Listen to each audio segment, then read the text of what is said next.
आगे बढ़ेंगे कक्षा 9वीं ब्रिज कोर्स पेज नंबर 83 और लास्ट चैप्टर है आपके ब्रिज कोर्स का बीजीय व्यंजक।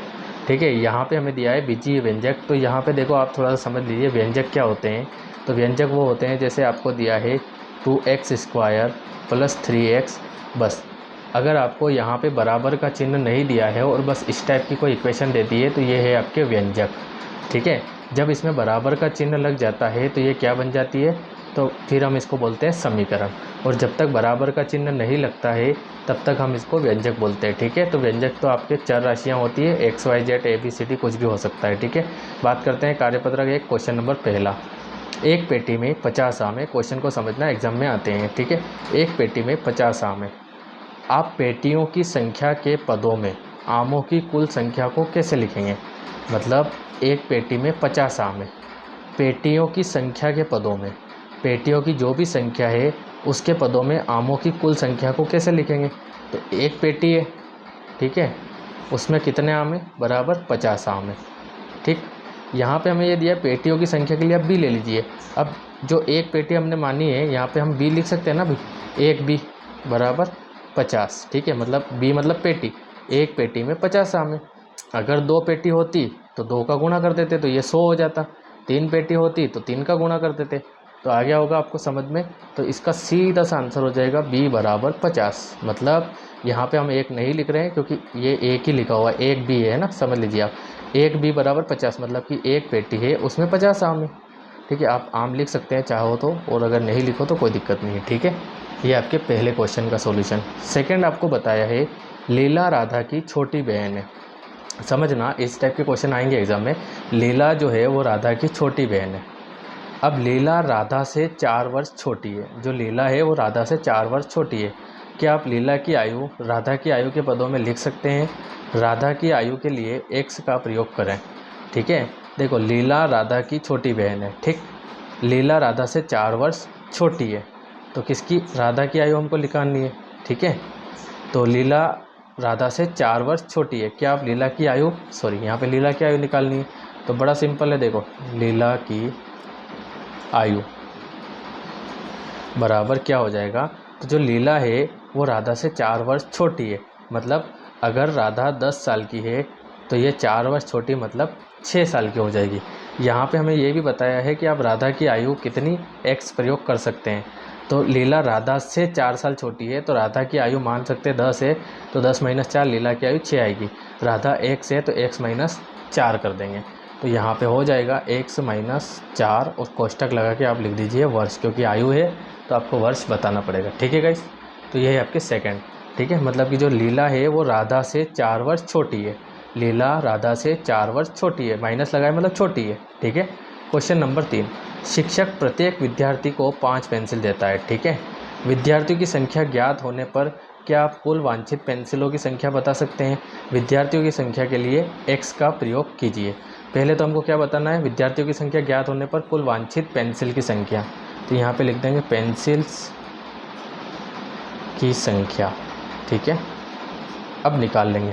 तो कैसे निकालेंगे समझ लो। यहाँ पे पेंसिल्स की संख्या आपको निकालनी है तो शिक्षक प्रत्येक विद्यार्थी को 5 पेंसिल देता है। ठीक, विद्यार्थियों की संख्या पता है। अब विद्यार्थियों की संख्या क्या है, x, और पेंसिल प्रत्येक विद्यार्थी को कितनी दी गई, 5। तो देखो यहाँ पे समझना, मान लेते हैं 5 विद्यार्थी को 10 पेंसिल दी गई तो कितनी हो जाएगी, 50। 5 विद्यार्थी को x पेंसिल दी गई तो 5 का गुणा x से करेंगे तो क्या हो जाएगा यहाँ पे 5x। ठीक है, सिंपल सा आपको इस टाइप से बना लेना है। ये आपके हो जाएगा सॉल्यूशन। मतलब प्रत्येक विद्यार्थी को 5 पेंसिल, विद्यार्थियों की संख्या पता है तो विद्यार्थियों की संख्या जो भी है ना, आप कुल वांछित पेंसिल की संख्या बताइए।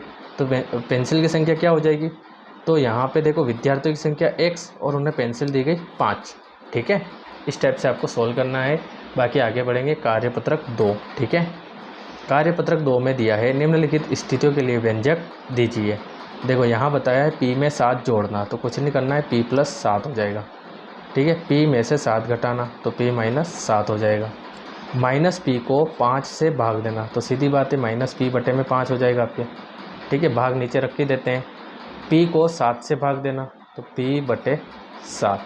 ठीक है, ये हो जाएगा आपके कार्यपत्रक 2 क्वेश्चन नंबर 1। कार्यपत्रक 3 आता है, यदि p बराबर -2 है तो निम्नलिखित के मान ज्ञात कीजिए। ठीक है, पहला आपको दिया है a बराबर 4p + 7।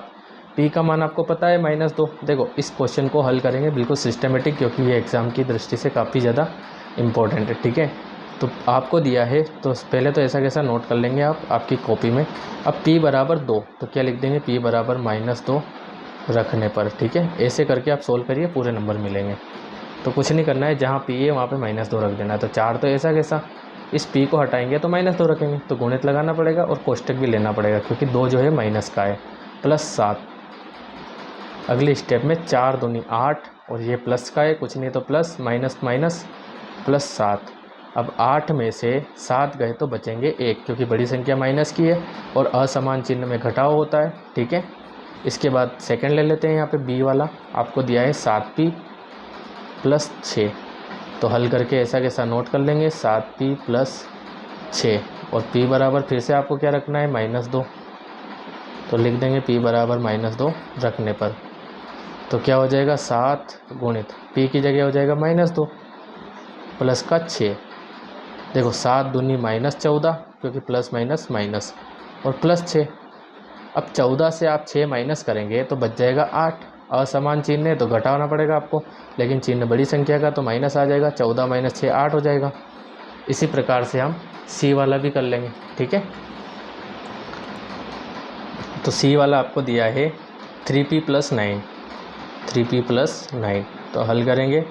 ठीक है, ऐसा कैसा नोट करेंगे और हम देखते हैं p बराबर हमको -2 रखना है, तो एक बार लिख देंगे p बराबर -2 रखने पर। तो क्या हो जाएगा, यहाँ पे देखो 3 गुणित p, तो p की जगह हम लिख देंगे -2 और प्लस का 9। तो ये हो जाएगा 3 दूना -6 और प्लस का 9।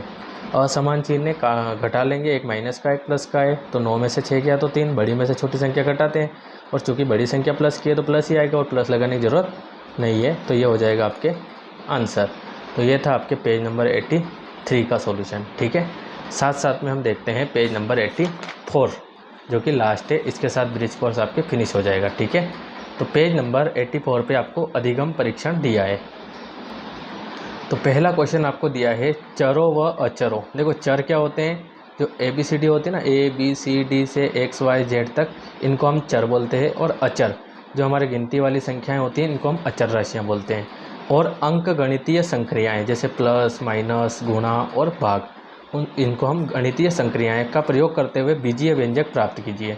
पहला दिया है संख्याओं x तथा y के योग का आधा, मतलब x और y का क्या करना है, योग। तो ये x + y हो गया योग, इसका भी आधा, तो बटे में क्या आ जाएगा, 2। अगला दिया है आपको संख्याओं p तथा q के गुणनफल का आधा। तो सीधी बात है, p का गुणा q से करेंगे, बीच में आप गुणित लगा दीजिए, बटे में 2।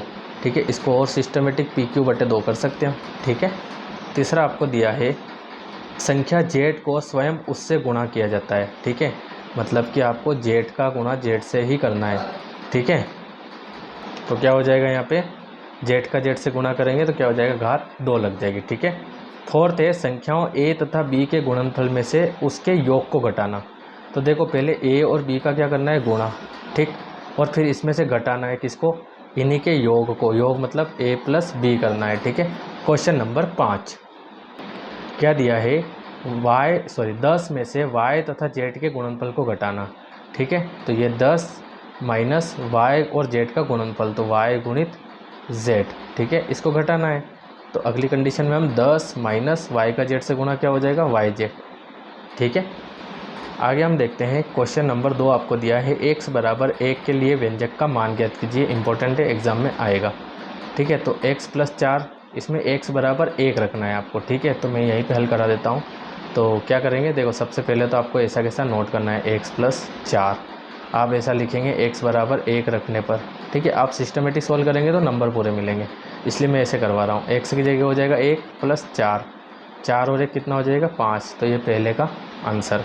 सेकंड देख लेते हैं, 4x - 3 दिया है, 4x - 3।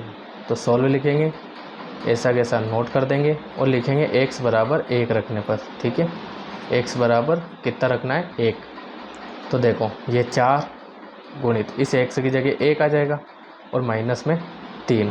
ठीक है, कितना हो जाएगा, माइनस में 3, तो 4 एकम 4 और माइनस में 3, 4 में से 3 गया तो बचेगा 1 और ये हो जाएगा इसका आंसर। ठीक है गाइस, तो उम्मीद है आपको समझ में आ रहा होगा। अगर फिर भी आपको कोई डाउट है तो आप मुझे कमेंट कर सकते हैं। आगे बढ़ते हैं, इसमें देखते हैं प्रश्न क्रमांक 3। एक समबाहु त्रिभुज की भुजा को ए से दर्शाया जाता है। इस समबाहु त्रिभुज के परिमाप को ए का प्रयोग करते हुए व्यक्त कीजिए। देखो सबसे पहले तो समबाहु त्रिभुज क्या होता है, ठीक है। तो समबाहु त्रिभुज क्या होता है, जिसकी प्रत्येक भुजा क्या होती है, बराबर, मतलब जितनी ये है उतनी ये होगी और उतनी ये होगी। सम मतलब समान, बाहु मतलब भुजाएं, समान भुजाओं वाला त्रिभुज। अब इसकी एक भुजा हमको ए देती है, तो ये भी ए है और ये भी ए है। इस समबाहु त्रिभुज के परिमाप को ए का प्रयोग करते हुए दर्शाना है। तो क्या लिख देंगे, समबाहु त्रिभुज का परिमाप। तो देखो किसी भी आकृति का परिमाप हमको निकालना होता है तो हम क्या करते हैं, उसकी सभी भुजाओं को जोड़ देते हैं। तो a प्लस ए प्लस ए, यह इसकी तो तीनों भुजाएं ए एम ही है, ठीक है।